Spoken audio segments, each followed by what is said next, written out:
Boa noite a todos, companheiros que nos acompanham pelos canais de divulgação da 27ª Secretaria Regional Espírita do Estado de Pernambuco. Desde o ano passado, o Centro Espírita Deus Cristo Caridade, juntamente com o Grupo Espírita de Petrolina, tem feito uma mobilização, juntando então o público das duas casas para que possamos realizar as nossas costumeiras palestras públicas semanais em conjunto. Na noite de hoje, nós iremos tratar a respeito do tema autoaprimoramento e vamos iniciar fazendo a nossa oração. Então, pedimos a todos que possam, neste momento, onde estiverem, fechar os olhos, buscando uma postura confortável e, neste momento, elevando o nosso pensamento às esferas superiores, entrarmos em contato com a espiritualidade amiga que nos auxilia e nos abençoa. Buscando então o Mestre Jesus e a inumerável falange dos espíritos que com ele trabalham para a construção do bem na Terra. E pedimos então, Senhor, que possa nos abençoar, envolver-nos nestes momentos de tão grande dificuldade pelas quais a Terra passa, envolvendo, Senhor, a todos nós que aqui estamos e permitindo que o Teu amor possa espalhar-se sobre a Terra, contagiando os nossos corações. Permite então, Senhor, que estejamos contigo e que Tu estejas conosco, agora e para todo sempre, que assim seja. Então, na noite de hoje, nós iremos trabalhar a respeito do tema autoaprimoramento. Durante todo esse mês, nossas palestras estão sendo dentro da temática do Espiritismo e as emoções. Então, quando falamos a respeito de autoaprimoramento, estamos de alguma forma também querendo trabalhar a respeito desta educação dos nossos sentimentos e um trabalho mais profundo a respeito das nossas próprias emoções. Então, poderemos observar que a existência humana tem sido estudada por filósofos e pesquisadores da mente durante vários séculos. E todos eles debatiam-se diante da pergunta a respeito de se a consciência humana estivesse fadada apenas aos dois marcos do berço e do túmulo. Parecia, então, tanto para as teorias filosóficas como para as teorias da mente, que esse pequeno intervalo de alguns anos, algumas décadas apenas, pudesse ser insuficiente para compreendermos a profundidade do ser humano. As teorias religiosas, há muito, apregoavam então a imortalidade da alma. Contudo, para essas teorias filosóficas e psicológicas, havia alguma resistência a respeito destes conteúdos. E ainda hoje, nós, enquanto seres humanos, debatemos se apenas este momento da encarnação, conforme observamos entre o período do nascimento da criatura e o período da sua morte, fosse o único fanal dos seres humanos. Parece-nos muito pequeno. Observamos então a complexidade das mentes humanas, os inumeráveis mecanismos que a mente dispõe, as circunstâncias de aprendizado, de traumas, desafios e dificuldades pelas quais passa, e nós poderemos então perceber que este momento que leva entre estes dois marcos é muito pequeno para tão grande estrutura. Através do Espiritismo, nós conseguimos compreender, aliando então os propósitos religiosos, filosóficos, com outros de natureza científica, a fim de que pudéssemos então observar de que o ser humano é muito mais do que esta criatura de carne e de que a vida humana expande-se além destes dois marcos. Sendo assim, cada um de nós já teve experiências antes de nascermos neste planeta e teremos outras, inúmeras ainda, após partirmos materialmente daqui. O Espiritismo, então, através do princípio da imortalidade da alma e da pluralidade das existências, consegue nos dar a noção exata de que todos nós somos criaturas, seres, então, fadados à imortalidade e que teremos inúmeras experiências, tanto neste planeta como em outros. Observando, então, a criatura humana sob esse aspecto, fica muito fácil observarmos que grande parte das dificuldades com as quais lidamos no dia a dia e que estarão radicadas dentro de nós, de alguma maneira podem ter as raízes em outras existências. Ou seja, as limitações, as dificuldades ou deficiências, estejam elas centradas no corpo físico ou mesmo na mente, podem ter duas origens, ou estarão centradas nos processos de desenvolvimento desta encarnação, ou poderão estar centradas ou enraizadas em experiências passadas. Allan Kardec tem a oportunidade de analisar sobre este ponto quando, no capítulo 5º de O Evangelho segundo o Espiritismo, intitulado Bem-aventurados os aflitos, ele vai falar-nos então da justiça das aflições.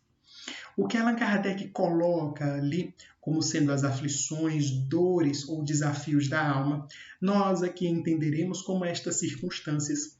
E Allan Kardec então vai nos dizer que as aflições podem ter origem nesta existência ou em existências anteriores.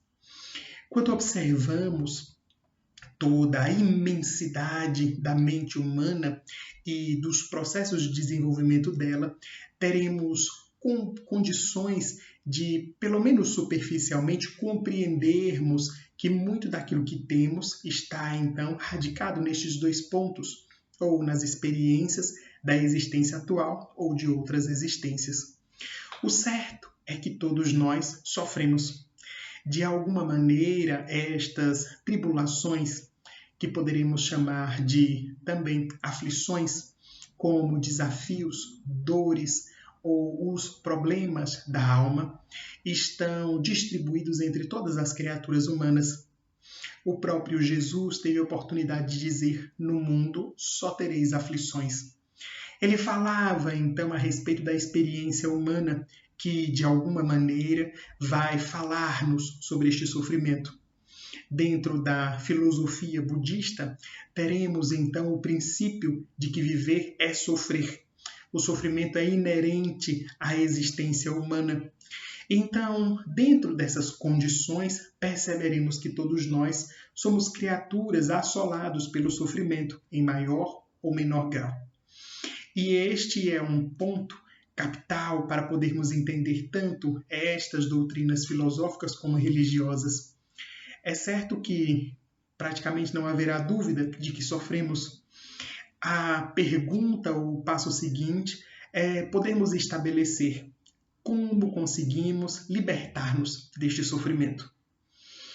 Esta pergunta, que terá tanto um viés filosófico como também religioso, tem sido debatida durante séculos dentro da humanidade. E a doutrina espírita consegue dar-nos, com relativa segurança, uma saída, ou muito mais do que isso, dar-nos uma alternativa para compreendermos o sofrimento e entendermos então como podemos libertar-nos dele. É o próprio Jesus que, quando vai nos dizer: no mundo só tereis aflições, completa a frase: mas tende bom ânimo, eu venci o mundo. Então, a proposta de Jesus, mais tarde revivida e de alguma forma explicada através dos princípios da doutrina espírita, vai nos dizer que as nossas aflições e as nossas dificuldades estarão então enraizadas ou terão a sua origem dentro das imperfeições humanas. Sofremos porque somos imperfeitos. São as dificuldades e viciações da nossa alma que criam estes sofrimentos. Libertando-nos então das imperfeições e destas viciações, nós conseguimos a plenitude, ou então poderemos compreendê-la dentro do ponto de vista religioso como a salvação ou o reino dos céus. Jesus então vai nos dizer: o reino dos céus está dentro de vós, dando-nos então as coordenadas adequadas para compreendermos que a salvação encontra-se dentro de nós. De que o reino dos céus, ou esta salvação, ou o processo então da plenificação encontra-se interior, dentro da criatura humana, e é necessário então acessá-lo. É o Espírito Bezerra de Menezes que, fazendo de alguma forma muito poética uma imagem, vai nos dizer que o ser humano da atualidade é alguém que viaja nas excursões espaciais, consegue então aluniçar, é alguém que lança satélites e sondas pelo espaço avante, conseguindo então capturar imagens e mesmo dados muito precisos a respeito do macrocosmos. Este mesmo ser humano é alguém que consegue mergulhar na intimidade das células e mais ainda na intimidade do átomo, podendo avaliar então as partículas subatômicas, como também observar a fisiologia das pequenas organelas dentro da célula.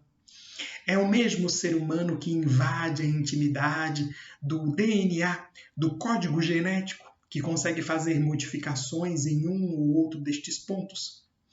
É o mesmo ser humano que consegue, então, fazer as telecomunicações com uma velocidade impressionante, ligando-nos, então, através dessas ondas invisíveis para nós, mas patentes dentro dos seus efeitos. É o ser humano, então, que cria robôs, viaja pelo espaço, consegue devassar o íntimo da célula, mergulha no profundo dos oceanos, mas que ainda é incapaz de empreender a viagem 1 centímetro para dentro de si. Então, quando Bezerra de Menezes diz-nos isso, ele fala-nos dessa viagem interior e da dificuldade que nós, seres humanos, ainda temos de empreender esta viagem, de ainda termos as dificuldades que estarão muito mais centradas em processos do egoísmo, do comodismo ou mesmo da preguiça moral, e dificultam então este processo de autoconhecimento e este processo de autoaprimoramento da criatura humana.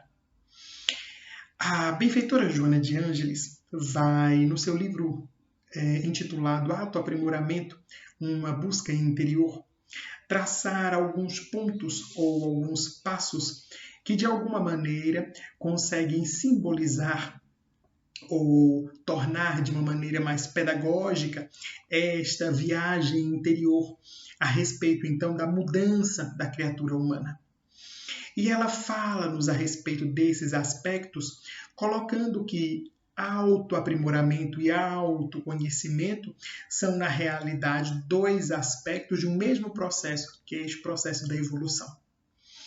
Allan Kardec vai, em O Livro dos Espíritos, na sua parte 3ª, falar-nos a respeito da lei de progresso, dizendo-nos então que o progresso é uma lei natural a qual todos nós, tanto as criaturas humanas como também todo o mundo e o universo estarão submetidos. Que o progresso é então a força que impele-nos para adiante e que a ninguém é possível barrar esta força. Ocorre que, entre o desenvolvimento do progresso e o aprimoramento dos espíritos, há aí alguns pontos muito característicos, porque é necessário compreendermos que, na qualidade de espíritos multisseculares, nós teremos então livre-arbítrio, que é a possibilidade das escolhas. Teremos um leque de oportunidades dentro da nossa vida e nós então vamos fazendo as escolhas. Conforme as escolhas, há então a responsabilidade. E por isso, em alguns momentos, o espírito poderá estacionar, nunca retroagir. o que dá-nos a ideia de que a lei do progresso impele-nos, mas em determinados pontos nós poderemos estacionar dentro dos degraus da evolução. Todos estamos fadados à felicidade. Fomos criados por Deus para sermos felizes, mas esta felicidade difere em muito do conceito de felicidade que vulgarmente e culturalmente é passado para nós. Não é a felicidade dos gozos materiais ou a felicidade de fruirmos os prazeres ilusórios da vida. Refere-se então a uma felicidade que estará centrada no espírito.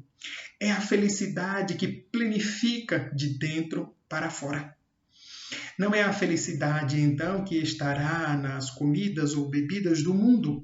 Não é a felicidade que vem de fora para dentro, mas é a felicidade que radica-se no organismo e então expande-se como sendo a proposta de Jesus para que façamos brilhar a nossa luz.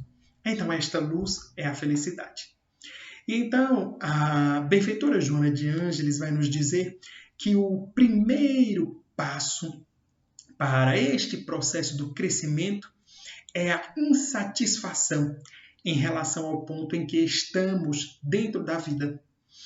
É a insatisfação com o que se é ou como se está, ou quais são as circunstâncias que de alguma forma estão ali envolvendo o ser humano. Então, Joana vai nos dizer que dentro do primeiro passo para que possamos evoluir, é necessário estarmos insatisfeitos. E pode parecer um contrassenso. Como é que eu vou evoluir se estou insatisfeito? É justamente porque através do processo do desenvolvimento da criatura dentro da encarnação, cria-se de alguma forma um automatismo. Nós estaremos acomodados a uma determinada faixa da evolução. Então nós temos a nossa vida. Esta vida envolve um conjunto de fatores culturais, fatores emocionais, fatores familiares e ambientais. E nós estamos de alguma maneira acomodados. Muitos de nós, segundo a benfeitora, estaremos dentro de um processo que psicologicamente ela chamará como a consciência de sono. É como se então anestesiássemos a nossa consciência e dentro dessa circunstância então todas as coisas, por mais difíceis que possam parecer, mesmo uma vida muito ruim, pode parecer-nos normal. E nós vamos observando isso dentro de fatores um pouco maiores ou extrapolando-os dentro das condições atuais da nossa humanidade. Nós convivemos com a violência. Nós ligamos as nossas televisões. Hoje teremos a possibilidade dos recursos da informática. E então, dentro dos nossos aparelhos celulares e eletrônicos, teremos as notícias do mundo. E já não nos choca mais a violência. Lemos então que em determinado país um conflito matou milhões de pessoas. E em outro momento, nós lemos que na nossa cidade, ou numa cidade vizinha, ou num bairro próximo a nós, um carro foi assaltado, 2 ou 3 pessoas morreram, e assim sucessivamente. São crimes, propostas de violência que no momento em que lemos, pode chocar-nos, mas logo em seguida causa-nos essa acomodação. Então é como se a nossa consciência estivesse anestesiada ou dormindo, como vai falar-nos a benfeitora. Então, quando observamos estes pontos, percebemos a situação da violência ou percebemos mais as dificuldades pelas quais os nossos irmãos passam. Quando observamos caminhando pelas ruas ou passando pelas ruas da nossa cidade e percebemos pessoas que estão ali pedindo dinheiro, algumas notadamente em circunstâncias que beiram então a desumanidade, e nós apenas olhamos. Em um outro momento dispersamos ali, ou quando aquela imagem choca-nos um pouco mais, damos algumas moedas, algum dinheiro e passamos logo em seguida. Então, estes fatores falam-nos a respeito desta consciência de sono. Então, Joana vai nos dizer que o primeiro passo é nós estarmos insatisfeitos com essa realidade. É olharmos e aquilo não mais causar-nos um choque temporário. Há uma filósofa alemã, Hannah Arendt, que vai cunhar um termo chamado normose. E ela vai nos dizer que dentro dessas circunstâncias cria-se esse fenômeno da normose. Então, não é o normal, não é a circunstância que seria natural, é a normose. Nós, então, estaremos normatizando uma situação que não deveria ser normal. Ela vai cunhar o termo a respeito das circunstâncias da Segunda Guerra Mundial, ou do avanço do governo nazista dentro da Alemanha, que matava então os judeus e todos aqueles que eles não consideravam arianos, ou que por trás das desculpas culturais tivesse ali algum interesse dentro do governo. Então ela vai dizer que ali ocorria uma situação de normose, era normal para os soldados matarem outras pessoas, era normal então espoliar-se as pessoas, e aquilo então cria uma faixa da normose.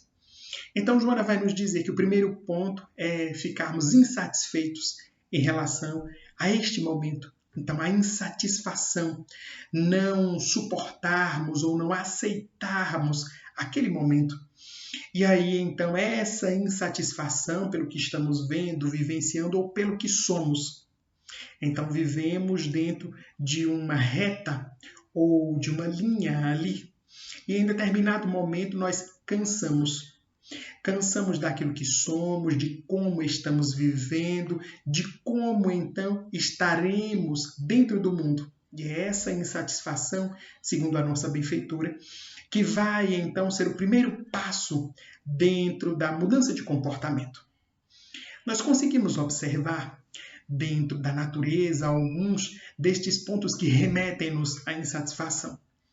Se olharmos, por exemplo, a classe dos artrópodes dentro da Terra, ou mesmo dentro de alguns répteis, nós perceberemos que estes animais terão, no caso dos artrópodes, uma carapaça. E estes animais começam a crescer. Em determinado momento, aquela carapaça que então protegia o corpo, como quando temos um caranguejo, ele tem ali aquela carapaça toda e, na verdade, ele cresce por dentro. Só que conforme o tempo vai passando, o caranguejo em si torna-se muito grande. E aquela carapaça começa a incomodá-lo. E ele então precisa deixar aquela carapaça para construir uma nova. É então o que biologicamente chama-se de ecdise ou muda, quando esse artrópode então despoja-se daquela carapaça para sair dela e poder então desenvolver uma outra. Ocorre também com alguns répteis, como quando percebemos as cobras que trocam de pele. Então, o que ocorre ali? Ela tem aquela determinada pele, aquela roupa, mas em determinado momento ela já não cabe mais ali. Aquela carapaça ou aquela pele que antes representavam a proteção do animal, agora começam a impedir o seu crescimento. Ele se sente desconfortável.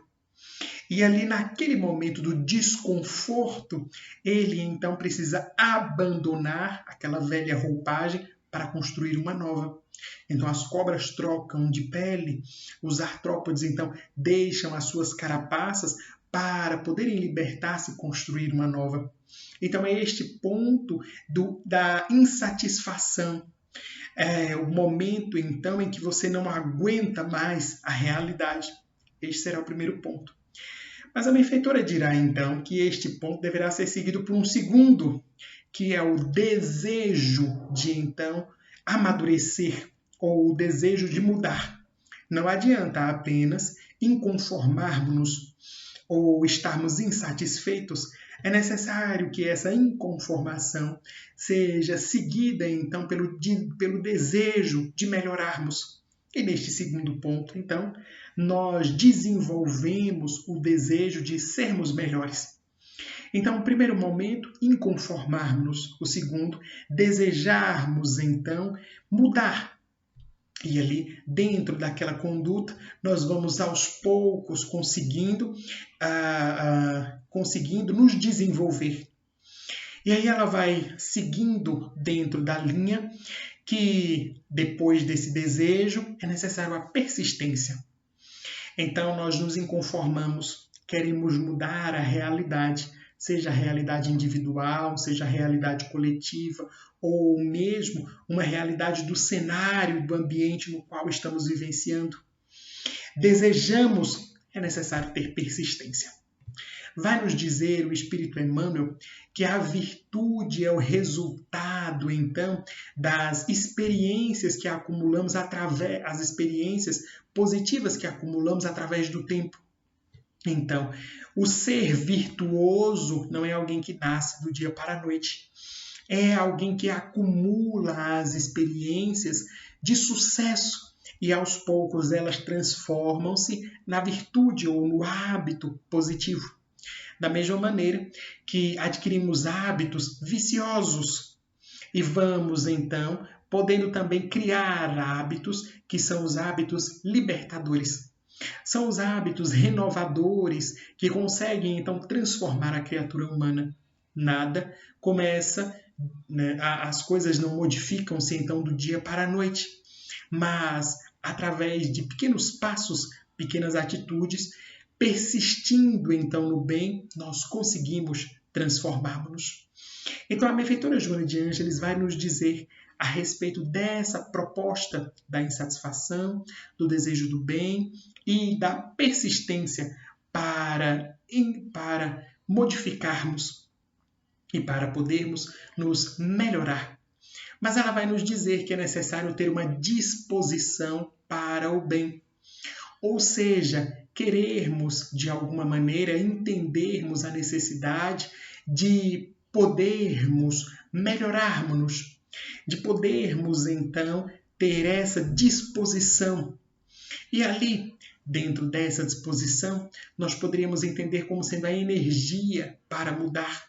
Porque dentro do processo da persistência, é natural que caiamos em um ou outro momento.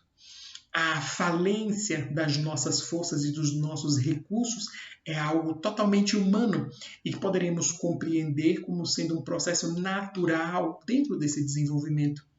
Então é normal, é natural, é aceitável e esperado que em um ou outro momento vacilemos. É o processo natural. Se pudéssemos observar aqui a passagem de Jesus caminhando então pela Via Crucis, encontraremos o Mestre pelas ruas de Jerusalém.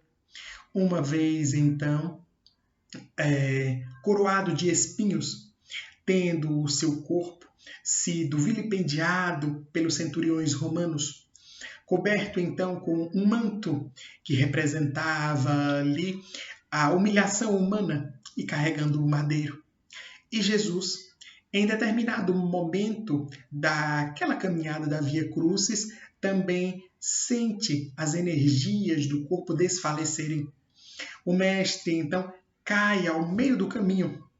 Então, imaginemos Jesus, este Espírito que estava ali como um Espírito perfeito, dentro de uma missão revolucionária dentro da Terra, importantíssima, que era a missão de poder ensinar-nos a amar com o próprio exemplo. E esse Espírito, tendo toda a assessoria espiritual, todo o preparo, porque vamos nos lembrar que o Espírito perfeito é aquele que não fale. Então, Jesus não iria falir dentro da missão, porque já era um Espírito puro. E mesmo ali naquela circunstância, Jesus desfalece. Então ele cai no meio do caminho. Isso demonstra-nos e terá para nós um significado muito profundo a respeito da nossa própria caminhada, que nós também podemos e dentro das circunstâncias, é aceitável que em um ou outro momento nós também caiamos, que percebamos as nossas dores, as nossas forças desfalecerem. E isso é completamente aceitável. Mas o mais importante é essa energia e a persistência para podermos nos reerguer, para continuar a nossa jornada. Mas dentro dessa persistência, o que faz o espírito levantar-se novamente? É então a fé. É a certeza a respeito do objetivo que será alcançado.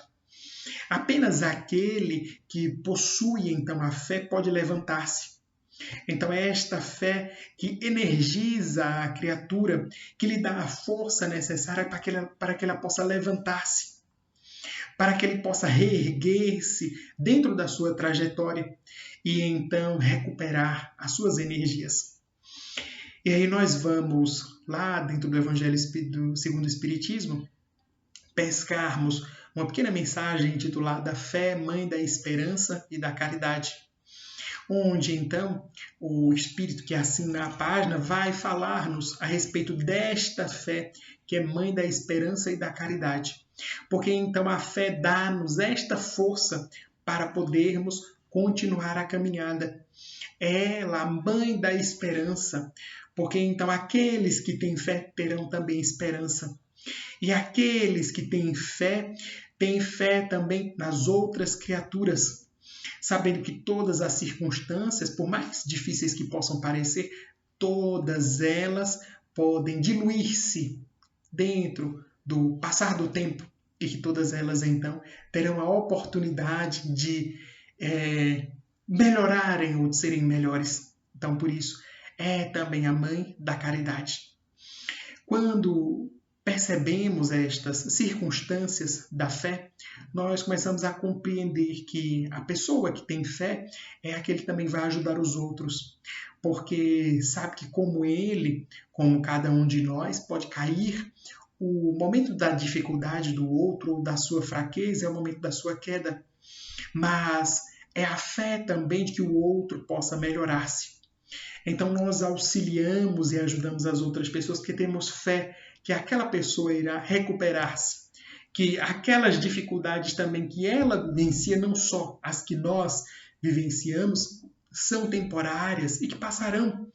Então, são as dificuldades ou momentos difíceis que duram por muito pouco, mas que continuarão dentro da sua trajetória.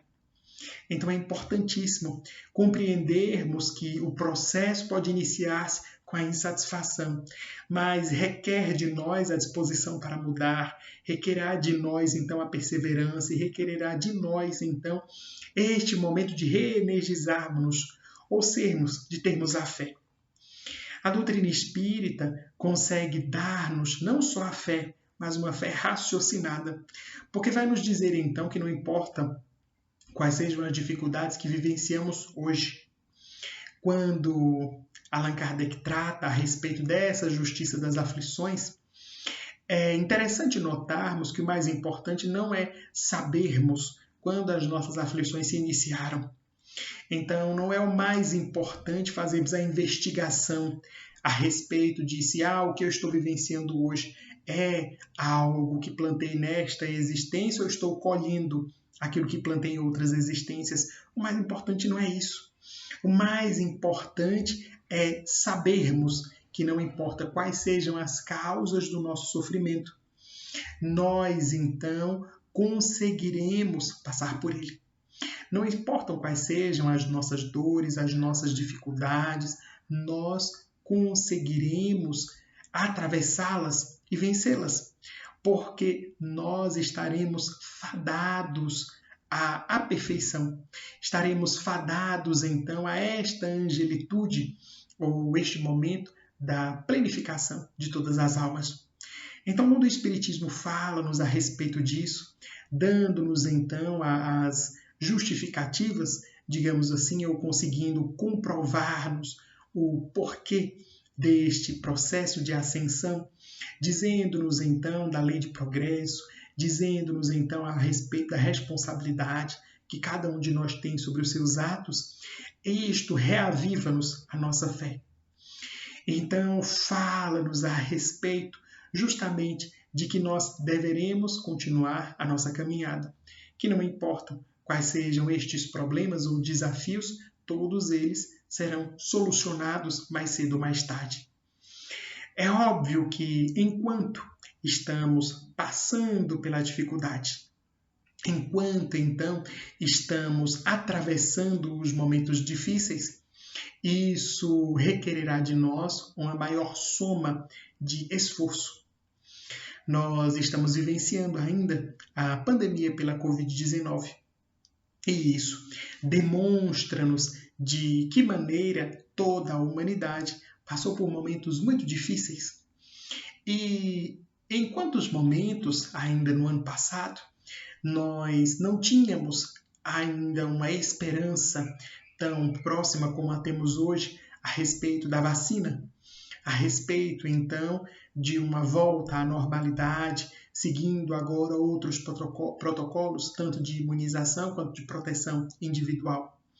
De como no começo da vacina ainda não sabíamos ao certo como o vírus agia ou quais os cuidados deveríamos tomar e o quanto aquilo causou-nos um desconforto.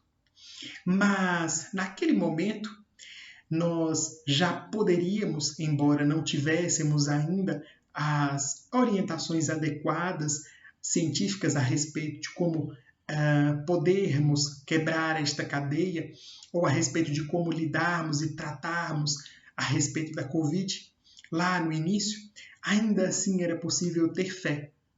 E aqueles, então, nós que tivemos fé, aqueles, então, que podemos acreditar e aguardar até este momento da vacinação, conseguimos observar hoje como mesmo todas aquelas dificuldades puderam ser minoradas com o auxílio da espiritualidade, que de alguma maneira inspirou aos cientistas, inspirou então aos estudiosos para que pudessem desenvolver a vacina, pudessem desenvolver os protocolos, e assim hoje começamos a perceber, então, uma queda dentro das mortes, conseguimos perceber, então, uma queda dentro das hospitalizações das pessoas que estão em leitos de UTI e conseguimos, então, ter um pouco mais de esperança.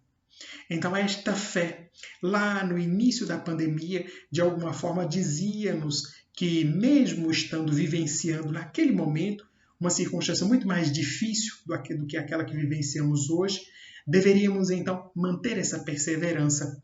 E então ali nós desenvolvemos alguns outros fatores e podemos então perceber que aos poucos as dificuldades vão minorando. É óbvio que dentro desse processo, muitos dos nossos irmãos partiram dessa encarnação. Muitos deles vitimados pela Covid, outros deles vitimados por outras tantas circunstâncias, que são todos que causam-nos imenso pesar, mas que dentro da proposta divina compreenderemos que ninguém morre na realidade. Nós partimos de uma experiência para outra, e isso de alguma maneira consegue consolar também os nossos corações, consegue dar-nos um pouco mais de alento diante de tantas dificuldades, mas dentro da responsabilidade de sabermos que cada um de nós tem o seu papel a cumprir, inclusive de responsabilidade em relação aos atos da Covid. Por isso, ainda hoje, precisamos resguardar-nos, mantermos, então, ainda hoje a nossa responsabilidade em relação a nós próprios e aos nossos companheiros. Então, esta fé consegue dizer-nos que, mesmo nas circunstâncias mais difíceis, nós deveremos manter esta consciência de que Deus está conosco, de que o Pai não desampara nenhum de seus filhos e de que nós, cedo ou tarde, iremos libertar-nos destes sofrimentos. Então, lembrarmos-nos de que não existe dor que dure para sempre. Não há sofrimento que seja eterno. Todos eles têm o seu começo e terão também o seu fim. Então, estas propostas que a doutrina espírita nos traz dão-nos a capacidade de podermos enfrentar as dificuldades. A doutrina espírita nos dará, então, as ferramentas com as quais poderemos enfrentar os desafios, passar pelas dificuldades e empreendermos, então, este momento que é o do autoaprimoramento. Então, desde o momento da inconformação, quando não estamos satisfeitos com a vida que levamos, com o meio no qual estamos, com as pessoas que nos rodeiam, ou de alguma forma com como estamos levando a nossa vida, isso nos dará o primeiro passo, que deve ser seguido então pelos outros, conforme nos diz a benfeitora. E dentro destas circunstâncias, desenvolve-se então a possibilidade do autoconhecimento. Porque então, à medida em que avançamos dentro do processo da insatisfação, vamos então resolvendo-nos pela mudança e persistindo dentro dos nossos atos, aos poucos desenvolvemos este processo de conhecermos-nos a nós próprios. Porque todo aquele que se propõe a mudança vai aos poucos conhecendo-se. Muitas vezes nós geramos na nossa mente algumas situações hipotéticas. Se eu passasse por tal circunstância, eu iria agir de tal forma. Ou se isso me acontecesse, seria desta maneira que eu reagiria. E estas circunstâncias hipotéticas nem sempre correspondem àquilo que realmente nós somos ou como realmente nós agiríamos. Então, este processo da mudança, quando vamos nos dispondo a não mais aceitarmos determinadas condutas, não mais então nos adequarmos ou não mais permitirmos seguir pelo mesmo caminho, proporciona-nos a possibilidade de nos conhecermos, de então imergirmos dentro das circunstâncias nas quais todos nós estamos e vão então desabrochando em nós novas perspectivas. Então, este é o processo também do autoconhecimento. É o processo também de autoidentificação da criatura. E aí nós chegamos àquele ponto em que Jesus dirá que os seus discípulos, assim como as árvores, são conhecidos pelos seus frutos. Tendo a noção de que esta mudança e esta perseverança para o bem são o nosso caminho, ou serão então as propostas para este autoaperfeiçoamento, aos poucos vamos gerando frutos um tanto quanto diferentes daqueles do passado. O processo da insatisfação dá-se também porque nós não aguentamos mais aqueles frutos que estávamos dando. Então, quais árvores que não estão desenvolvendo-se da maneira correta, ou pequenos arbustos que às vezes estão crescendo de uma forma errada, e nós ali lhes proporcionamos uma poda que terá o duplo objetivo, tanto de corrigir aqueles galhos que estavam crescendo errado, como também proporcionar um rejuvenescimento da planta, em nosso caso, estará da mesma forma. Então nós começamos pelo ponto da inconformação. Nos inconformamos em relação daquilo que nós somos ou do que estamos vivenciando. E ali nós vamos promovendo a nossa mudança.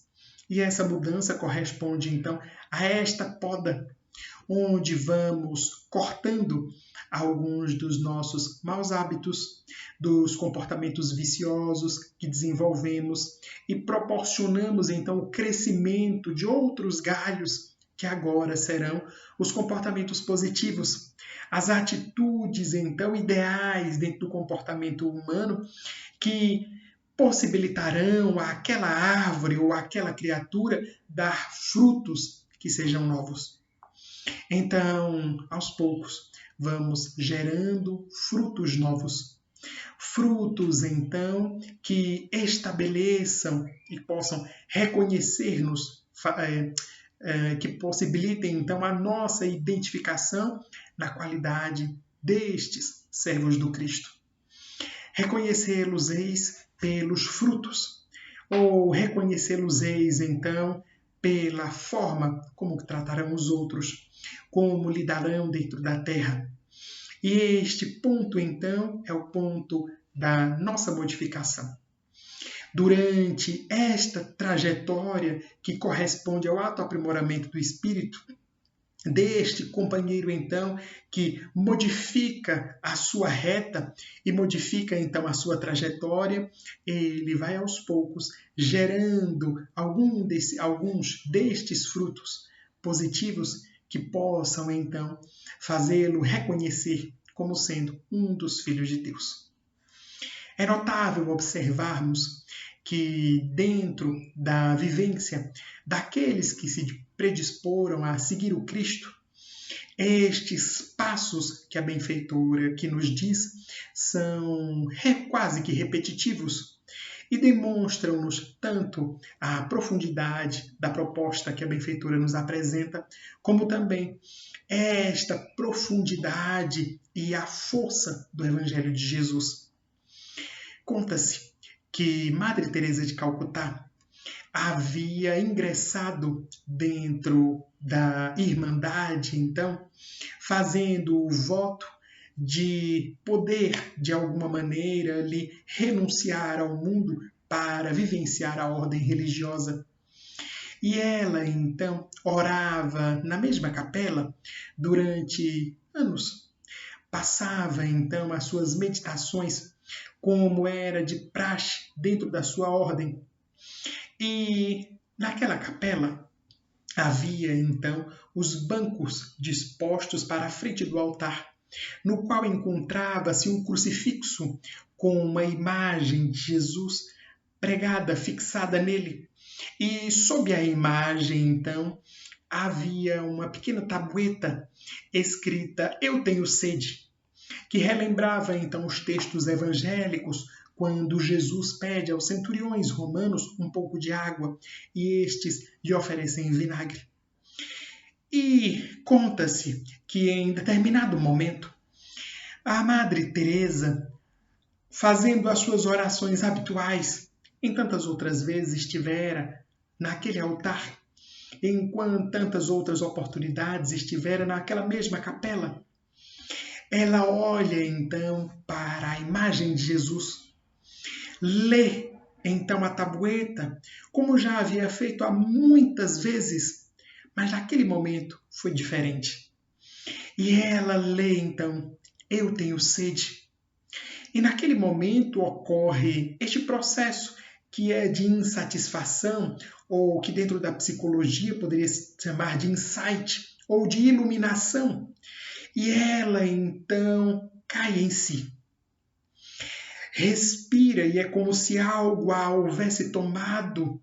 E ali naquele momento ela vai dizer, vejam, Jesus até hoje repete, "Eu tenho sede", e nós fomos incapazes de lhe dar um pouco d'água.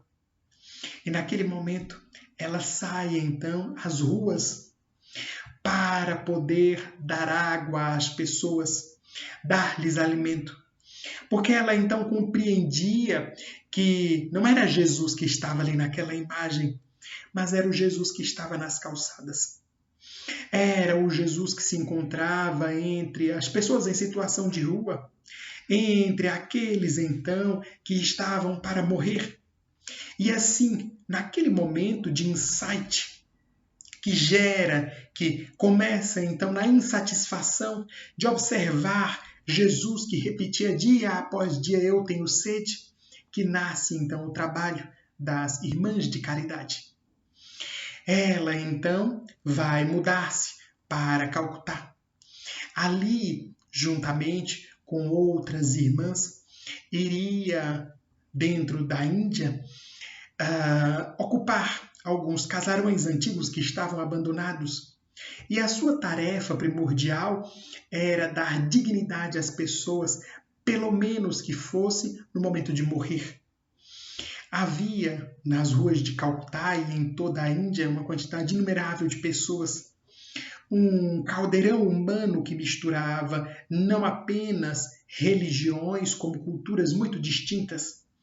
Havia ali hindus como muçulmanos, alguns poucos cristãos, javanistas, entre outros, que misturavam-se. E ela percebia que naquele mar de gente, tantas pessoas morriam no meio da rua. Quantos, dentro das condições de insalubridade que estavam nas ruas, ou da falta, da dificuldade de acesso à saúde, morriam de circunstâncias que, à época, já eram muito bem combatidas e já tinham os remédios muito bem dispostos em outros países. Pessoas que morriam de diarreia, outros que morriam de infecções simples e que agravavam-se porque não havia cuidados. E ela então começa a pegar estas pessoas e levar para estes casarões para cuidar delas. Há alguns que estavam para morrer. Ela lhe dá os cuidados necessários, pelo menos para que aquelas pessoas pudessem ter um pouco de dignidade, para que não morressem na rua, à míngua, sem ninguém que lhes pudesse observar.